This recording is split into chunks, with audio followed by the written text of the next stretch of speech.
Pembangunan kios di Pasar Panorama, Kota Bengkulu. Saat ini kita lihat sudah hampir rampung, namun kenyataannya masih menyisakan berbagai masalah yang ada. Alhasil sekarang justru saat ini banyak menuai sorotan dari masyarakat.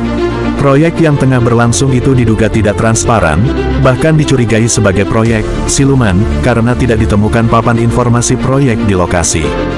Seperti yang dikutip dari Radar Hukum Online, hal ini disampaikan oleh Ketua LSM Forum Masyarakat Bengkulu Membangun FMBM Sufli. Sufli menilai pembangunan tersebut banyak kejanggalan. Proyek ini tidak memiliki papan nama, berada di atas lahan milik pemerintah, bukan tanah pribadi. Kalaupun itu proyek swadaya masyarakat, tetap harus ada koordinasi dengan para pedagang dan keterbukaan kepada publik. Pemerintah dan masyarakat harus tahu bentuk kerjasamanya, ujar Sufli. Ia juga mempertanyakan transparansi pelaksanaan proyek. Dari mana sumber dananya, berapa nilainya, siapa pengawasnya, tidak ada proses lelang, tidak ada MOU dengan pemerintah, apalagi kesepakatan tertulis dengan pedagang. Semuanya serba tidak jelas. Bahkan media pun kesulitan mencari tahu siapa penanggung jawabnya, tegasnya. Sufli menambahkan, pihaknya masih terus mengamati dan menelusuri status hukum pembangunan kios tersebut. Jika terbukti tidak sesuai aturan, FMBM tidak menutup kemungkinan akan melaporkannya kepada aparat penegak hukum. Seorang pedagang yang berinisial H, enggan menyebutkan nama aslinya, turut angkat bicara. Ia mengaku heran dengan pembangunan kios yang berlangsung tanpa koordinasi dengan pedagang. Ia menyebut harga kios juga bervariasi.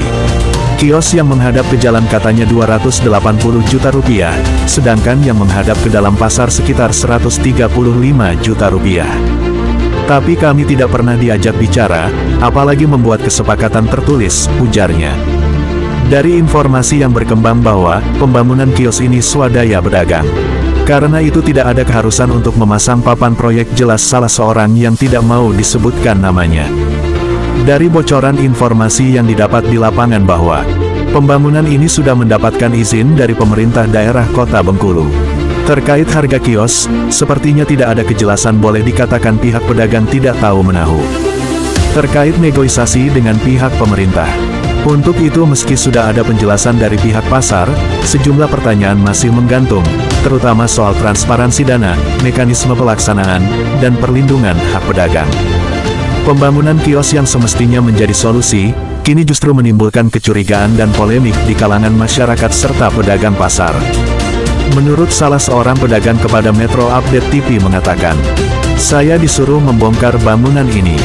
Sementara bangunan ini masih dalam kondisi layak dan pantas untuk dipakai berdagang.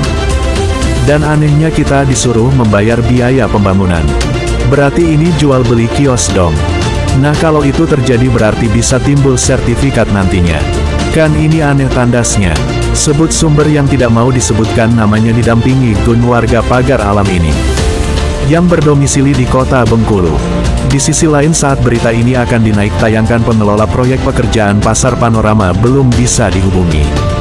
Dari redaksi Metro Update TV Bengkulu, Fitrmansyah dan John melaporkan.